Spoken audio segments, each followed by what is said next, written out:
Привет, друзья! Подпишитесь и поставьте лайк. Дальше только факты, реальные кадры и правда. Начинаем наш выпуск новостей кратко о главном. Русские военные преступники на днях нанесли комбинированный массовый удар по Украине. Главная цель – энергетическая инфраструктура. Фастов, Киевская область, разрушен ЖД-вокзал. Крылатые ракеты били по энергетике в Киевской и Львовской областях. Луцк – пожар на продуктовых складах. Во Львове и области могли быть проблемы со светом. В Ровно также начались перебои со светом. В Днепре обломки ракеты упали на детской площадке в парке. И уже сегодня 2 человека пострадали в результате атаки русских преступников на Чернигов.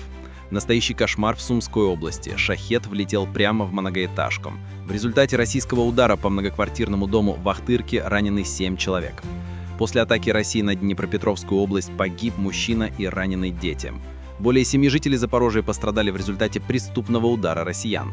В оккупированном Алчевске Луганской области украинские силы обороны атаковали Алчевский металлургический комбинат, вероятно, попали в кислородный цех. В Рязани успешно поражен Рязанский НПЗ, в частности, установка нефтепереработки, гидроочистки, каталитический крекинг, реформинг. Эта установка критическая для работы всего завода. Также нефтебаза атакована в Урюпинске, Волгоградской области. Сообщают о возгорании в районе объекта.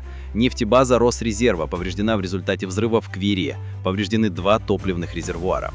В Красноярске загорелись склады около ТЭЦ. В МЧС сообщили, что горят емкости с бензином и топливные пеллеты. Огонь распространился на 850 квадратных метров.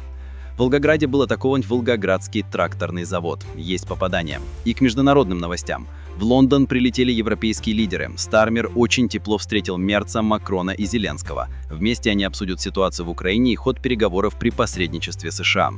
Уже прозвучали первые заявления. Премьер Великобритании свое обращение к Зеленскому начал со слов: «Мы поддерживаем Украину, и прекращение огня должно быть справедливым и долгосрочным. Именно поэтому так важно снова и снова подчеркивать принцип. Вопросы, касающиеся Украины, решает Украина. И мы здесь за тем, чтобы поддержать вас в конфликте и на переговорах, чтобы обеспечить именно справедливое и устойчивое урегулирование».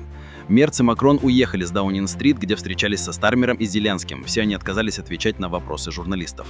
Ну что ж, предположу, что в ближайшие дни недели будет много сообщений по этому поводу. А чтобы не пропустить, подпишитесь на мой канал и поставить лайк.